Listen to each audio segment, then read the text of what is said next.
Sa Good Vibes, mainit nga pagbungguanay sa politika, pumuluyo ang nagabenepisyo. Ini ang natabo sa Barangay Tangub sa Bacolod City kung sa diing duha ka mga taytay ang ginpatukod para sa mga pumuluyo. May report si Romeo Subaldo. Ini ang kawayan nga ginalatayan sadto sa mga pumuluyo nga nagatabok sa duha ka mga purok sa Barangay Tangub sa Bacolod City. Ini ang nagaangot sa Purok Pag-asa kag Purok Habitat. Delikado ilabi na para sa mga kabataan.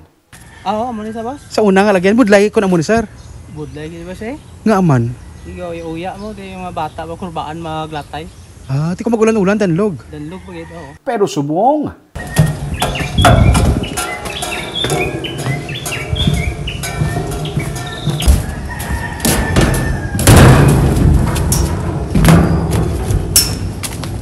pili lang ang mga pumuluyo sa luyag nila labyan nga taytay. Ang ini nga taytay sa idalom, ginpahimo sa barangay sa pagpamuno ni punong barangay Noli Villarosa. Ining isa naman nga mas mataas, iya naman proyekto sa private citizen nga si Eliezer Arca nga nagaplano magpapili bilang kapitan.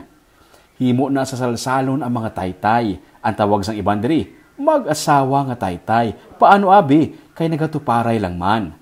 Kung sa tuanay, tig-apat lang katawo ang makalabay. Subong, pwede makadungan-dungan ang mga kabataan sa pagtabok.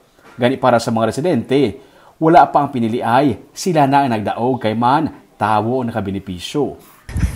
Nami gikitama. Kay Kaya tungod mo lang gali, sigurado. Safe na nga tama, pili ka ng taytay mo. Mayara taas, mayara nubo. Pero may nakasiling man nga kuntani na gamit pa ang isa ka taytay sa ibang nga lugar nga nagakinahanglan. Gadinulobli. Instead gani nga ihatag tani ang isa na lang isapyak na lang nga purok lang ang kakinahanglan gindoble pa gid. Hindi man magpaperde. Binulan pa lang ang taytay diri pero dako ang pagpasalamat sa mga pumuluyo kay wala na sila ginakibang kung maglabay diri. Kag sila ang nakabenepisyo sa ginapaabot nga mainit kapag engkwentrohanay sang duha ka mga kandidato.